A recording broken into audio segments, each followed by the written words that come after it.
পত্নী গৰিমালৈ জুবিনৰ লেখা কথা দীপক কুমাৰ পাঠ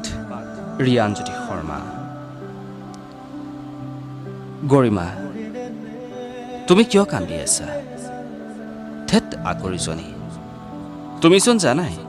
মই যে আকাশত উৰি ভাল পাওঁ আৰু সাগৰৰ তলিত শুই ভাল পাওঁ জ্যোতি বিষ্ণু আৰু ভূপেন মামাই কৈছে মই হেনো সৰগৰ সভালৈ আহিব লাগে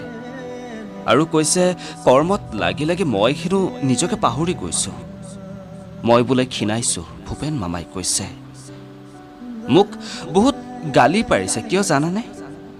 মই যে মঞ্চত গান গাই কেতিয়াবা শুই যাওঁ মোক যে তেতিয়া কোনোৱে মদাহী বুলি কয়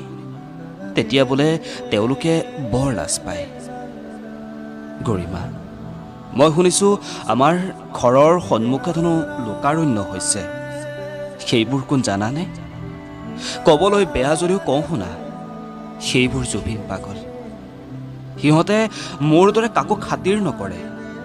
মোৰ দৰে সিহঁতৰ কোনো জাতি নাই কোনো ধৰ্ম নাই পাৰিলে সিহঁতক বুজাবা গালি নাপাৰিবা দেই নহ'লে মই বৰ দুখ পাম আজি গোটেই অসম বন্ধ হৈ পৰিছে গাড়ী মটৰ দোকান পোহাৰ স্কুল কলেজ সকলো মোক পাগল আৰু মদাহী বুলি গালি পৰা সকলেও আজি মোৰ ফটোখন চাই চাই কান্দিছে হিন্দু মুছলমান সকলোৱে মোৰ প্ৰতিচ্ছবিৰ সন্মুখত মম চাকি জ্বলাইছে মা আৰু জংকীয়ে এইবোৰ চাই চাই মোক সাৱটি ধৰিছে গৰিমা তোমাক এৰি ছিংগাপুৰলৈ আহিলোঁ তুমি নথকাৰ সুযোগ লৈ সাগৰত সাঁতুৰিলোঁ তুমি থাকিলেতো নোৱাৰোৱেই সেয়ে সাঁতুৰিলোঁ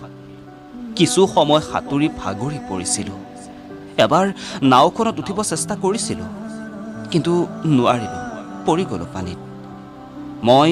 বন্ধুকেইজনক মাতিছিলোঁ সম্ভৱতঃ সিহঁতে নুশুনিলে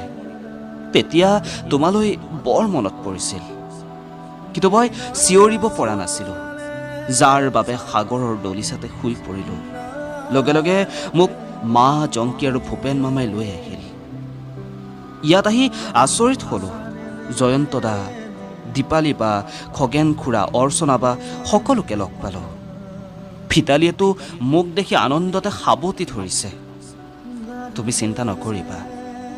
কেইদিনমান অপেক্ষা কৰা মাথো আমি একেলগে জোনবাৰ দেশত নতুন পৃথিৱী ৰচিম মই গীত গাম আৰু তুমি